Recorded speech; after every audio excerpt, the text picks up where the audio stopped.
Hi, it's Jay from Iridescent Tarot, back with some more sparkle for you. So today I am wearing Cracked Polish Swamp Stemple again. I love that polish. And for perfume, I'm wearing Cocoa Pink Sigh, which the notes on this are Sweet European Lavender, Weeping Apple Blossoms, Pillows of Marshmallow Clouds, and Vanilla Cream. I love you. I love you so much. I have loved this scent for many years.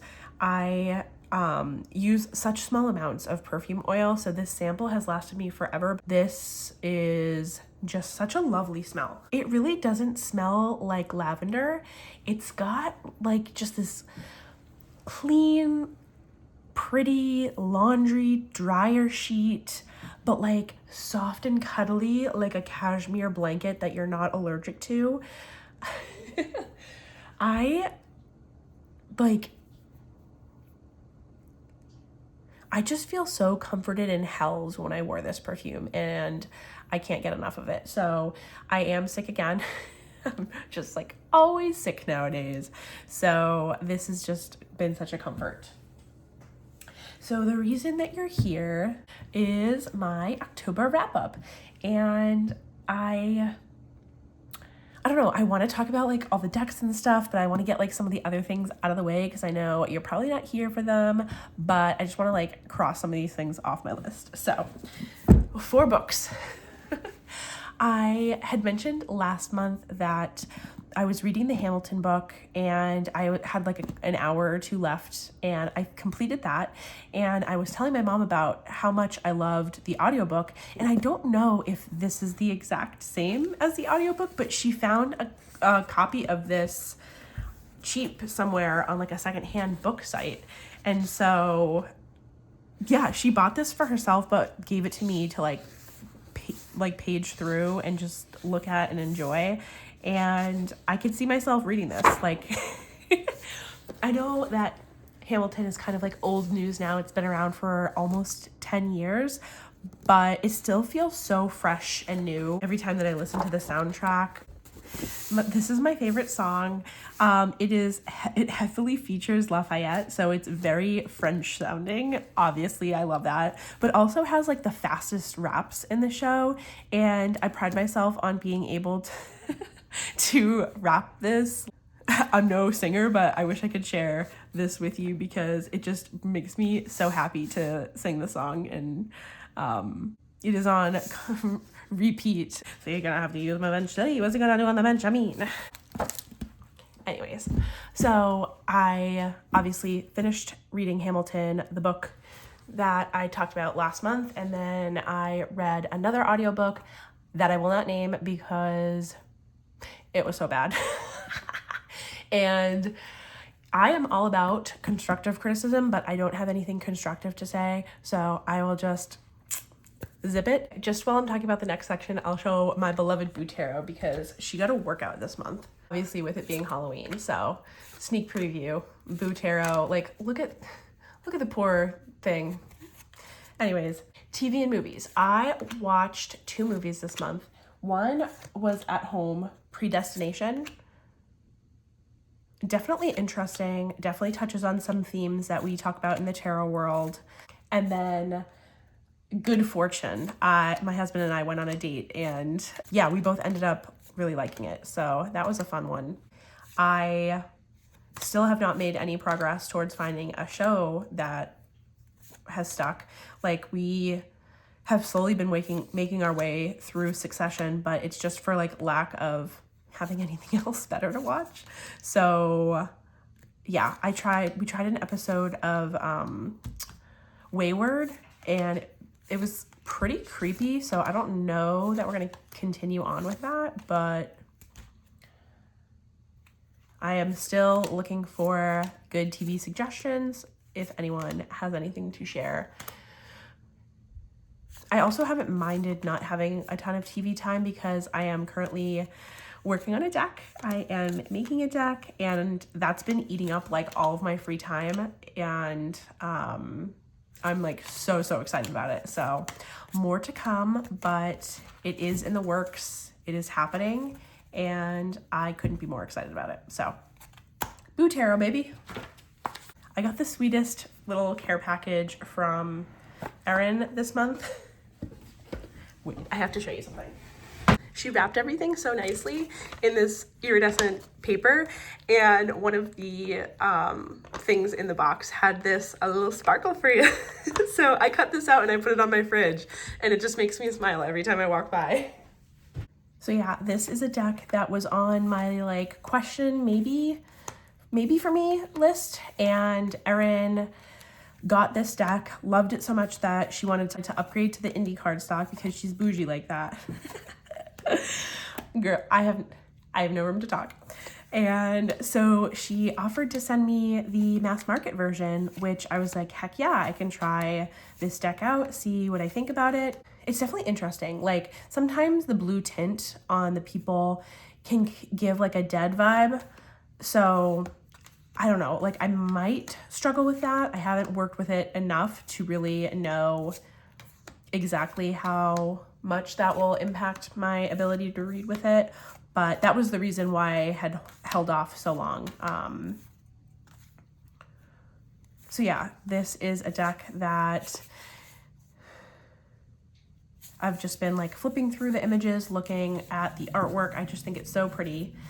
Yeah, so thank you so much, Erin. It was so thoughtful for you to send that care package to me. It was so special and thoughtful and kind, and I'm just really grateful for you. So thank you. I think that the deck that I've used the most this month is the Magical Nature Tarot. This is just quite possibly the coolest collage ever. So the collages were made by Jory and the Sync Spirit Collective, and everything was foraged, all the inks and the metals used, and I just think that this is such a creative deck and holds a lot of warm ancestral energy. It definitely has like a harvest moon color palette. So it has been just a joy to use in October, and I can't get enough of the Eco Herbage cardstock. I just freaking love Eco Herbage. I want every deck to come in this cardstock. It feels like a warm hug, and I just like tactilely couldn't put it down. The Chromatic Visions Tarot came in from abroad, and this deck I feel a little bit torn on, to be honest. I think it's so cool. I love the colored pencil artwork.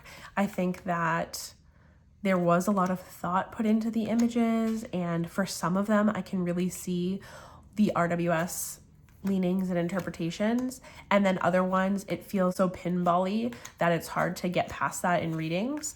And so I think that this is one that I need to take some more time with to really settle into before I decide what my plan is. I did back 2 Kickstarters this month, the Yukika Tarot and the Mellow Schema Tarot. So once the Mellow Schema comes in, I really want to film side by side and see how the two of these compare.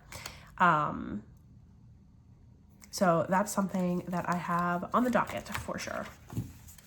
The Inner Ecology Oracle, I don't know. I've used this one a few times this month, and I thought we were gonna have like more of an instant spark, an instant connection, and I feel like this requires like it's a little bit more of a slow burn. So this one is another one that I'm like still taking my time to get to know. On the opposite end of the spectrum, I have this Prisma Visions. This is the 10th anniversary like holographic delicious version. Damn, like there were fireworks with this deck in me when I first started using it. And I get so excited every single time I get to pull it out. I have noticed that like in a couple of chatty parts in different videos, like this is the deck that I want to be holding and looking at because it just like, It's just so sparkly and so iridescent and so holographic and so pretty. I just can't get enough of looking at these images. So I filmed an unboxing of this, and immediately I noticed with the edges, they were like just plain silver. And I was like, I feel like on the listing it said they were holographic. So I went back to the listing. It did say that they were supposed to be holographic. So I reached back out to the creator's website, and they replaced it with a deck that has the actual holographic gilding that I was supposed to get. And now I love this deck even more. So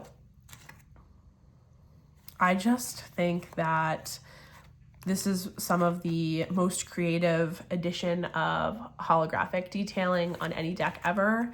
And it's quite possibly on the same level to me as my Threads of Fate decks. And I don't know, man. I just never thought that those would be beat in terms of aesthetic. And I feel like this is the only thing that has ever come close.